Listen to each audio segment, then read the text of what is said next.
ఈ రోజు మనం ఒక ఇంట్రెస్టింగ్ మరియు హాట్ టాపిక్ గురించి మాట్లాడుకోబోతున్నాం. అదే డిఆర్ఎస్ కాంట్రవర్సీ.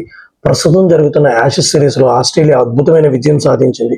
కానీ Australia star bowler Mitchell Starc మాత్రం ఐసీసీ తీరుపై మరియు స్నికో టెక్నాలజీపై తీవ్ర అసహనం వ్యక్తం చేశారు. అసలు ఏం జరిగిందో ఇప్పుడు చూద్దాం.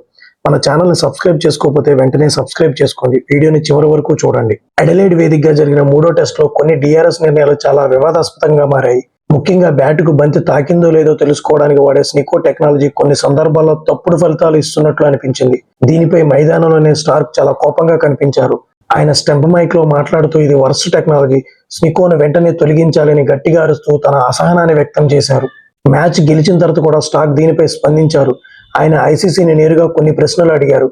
ఈ టెక్నాలజీని ఎంపైర్లు వాడుతున్నారు కాబట్టి దీని ఖర్చును ఐసీసీని ఎందుకు భరించకూడదు? ప్రపంచవ్యాప్తంగా ఎందుకు ఒకే రకమైన టెక్నాలజీని వాడటం లేదు? అవును ఫ్రెండ్స్, మీకు తెలుసా, ప్రస్తుత క్రికెట్ ప్రపంచంలో 2 రకాల ఎడ్జ్ డిటెక్షన్ సిస్టమ్స్ ఉన్నాయి. ఆస్ట్రేలియా, న్యూజిలాండ్ లో స్నికో వాడుతుంటే మన ఇండియా, ఇంగ్లాండ్ లాంటి దేశాల్లో ఆల్ట్రా ఎడ్జ్ వాడుతున్నారు. స్టార్క్ ఏమన్నారంటే అందరూ ఒకే టెక్నాలజీ వాడితే గందరగోళం ఉండదు కదా అని ప్రశ్నిస్తున్నారు.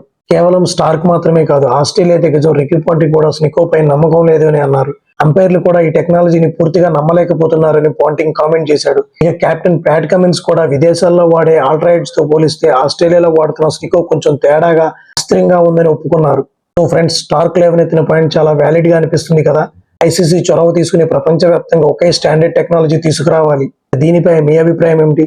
స్నికో బెటరా లేక ఆల్ట్రా ఎడ్జ్ బెటరా? కింద కామెంట్ సెక్షన్ లో తెలియజేయండి. మరిన్ని ఇంట్రెస్టింగ్ క్రికెట్ అప్డేట్స్ కోసం మన ఛానల్ని సబ్స్క్రైబ్ చేసుకోండి. జై హింద్.